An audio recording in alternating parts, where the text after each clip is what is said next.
we've got this thing out of the walnut die now, and I've got a small package of furniture tacks here. I've got my multi-tool in my pocket. I've got a pencil here, and a small tack hammer, and I've got an old grizzly tin here. And what I want to do is I want to kind of tack this gun up a little bit to make it look a little more rustic. But I want to do that while it's still wet from being in the dye, because that'll help keep from splitting the wood once it dries out. Then I'm going to oil it up real good with tallow anyway, hopefully keep that from happening. But the tacks going in wet is a good idea. So what I'm going to do is I'm going to take and just draw myself a circle on the buttstock here.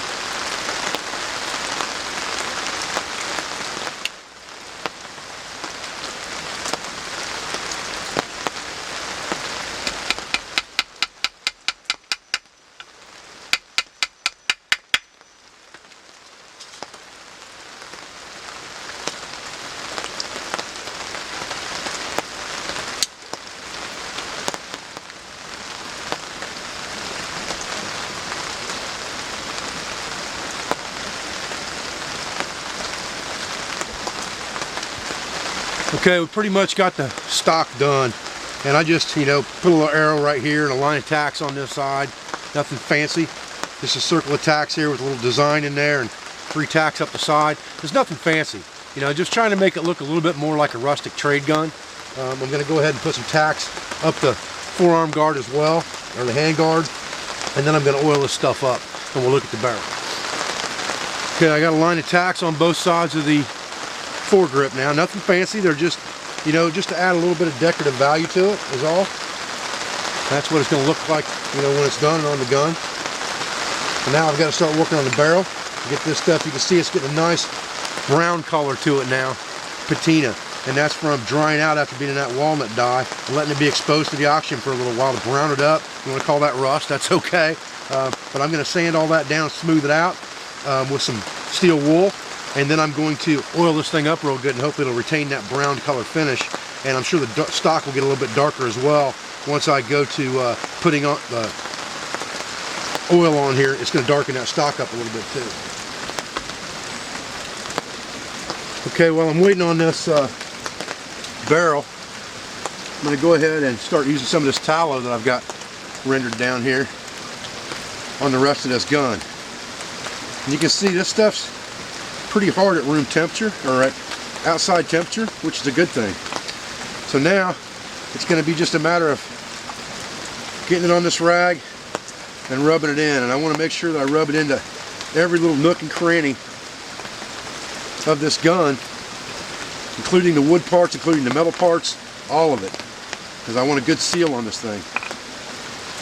And this tallow will help protect it real well.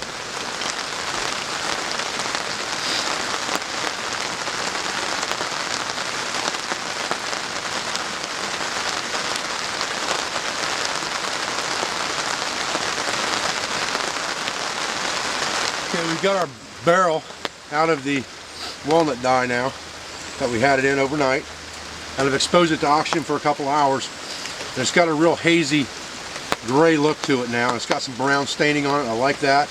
Got a lot of brown staining up here around the breech. I like that. That's exactly what I was looking for. Now I'll seal this thing up with some of this tallow, just like I did the rest of the gun, and it'll brown over time, probably a little bit more. But this is what I'm looking for. I'm looking for a rustic looking gun, to use in the 21st century long hunter methodology here. I'm looking for something that's as close to a flintlock as I could find that's a modern gun. And a smoothbore 12 gauge or a smoothbore 20 gauge would be about the closest you could get to a modern firearm that would emulate a flintlock or a musket, okay? Because you can shoot black powder out of this, or you can shoot modern powder. It's single shot and it's a smooth bore. That pretty much fits the bill. The only difference is it doesn't have flint and steel technology. It has a priming cap, which by the 19th century, they had that as well. They were using cap lock type guns. So this fits right in with what I'm trying to do. It's a very versatile weapon, and that's what's important, is the versatility factor. Figuring out what's versatile. A lot of people ask me what gun is a good survival gun, and I always tell them 12 gauge, because if anything ever happens, every farmhouse, outhouse, and hen house is going to have 12 gauge in it. They're not all going to have 7.62 by 39. So This fits right in with what I'm doing. It fits right in with my experimental archaeology, and I think we're going to put this gun back together now and see what she looks like. You know, one thing about these old single shot 12 gauges is they've got a big hole bored into the buttstock right here that's used to put the bolt in there that holds it to the breech or the bottom trigger assembly and all of that stuff. So you can utilize that to your advantage. You know, many times in the 1800s they had a patch box on the side of their rifle or musket that would open up, and it would carry things like their turn screw, cleaning patches, ball pullers, and things of that nature. And you could put those same types of things, if you needed them, into this hole. You know, it doesn't take a lot to clean a smoothbore 12 gauge. That's the beauty of it. And even when black powder fouls it up, unlike a flintlock where you basically had to flush it to clean it, because you can open this up, it's straight through. So you can clean the black powder out of this very easy. So it would be nothing to take a piece of heavy bank line, you know, and a piece of cloth of some kind or a piece of steel wool and drop the bank line through with a toggle on the end of it and pull it straight through the barrel to clean it out. You could store those kind of items in this buttstock if you wanted to, or you could store emergency fire devices of some kind in there if you chose to do so. But any type of gear that you can put in there, it's just wasted space at this point because it's drilled out. So you can store something in there. Okay, here we go, guys. We got it back together now. It looks like she's ready to rock. You can see a few tacks on there and stuff. Just make it look a little more rustic. It's browned up a little bit now. It'll brown up more in the future. I've got to make a sling for it of some sort. I've got to think about that before I do it. Most of the slings back in the day were either finger woven of some kind of rope or twine, or they were made from on a loom, or they were leather. So I got to think about that, see what I'm going to do with that. But I'm happy with the gun. I'm happy with the way it turned out.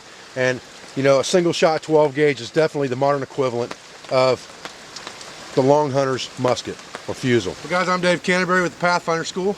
Hope you enjoyed this video. I'll be back with another one real soon. I'm really enjoying this 21st Century Long Hunter series. This is really kind of the way I started in my investigation of survival and self-reliance. So I hope you're enjoying it too. And in the meantime, stay safe in the woods, and I'll be back as soon as I can.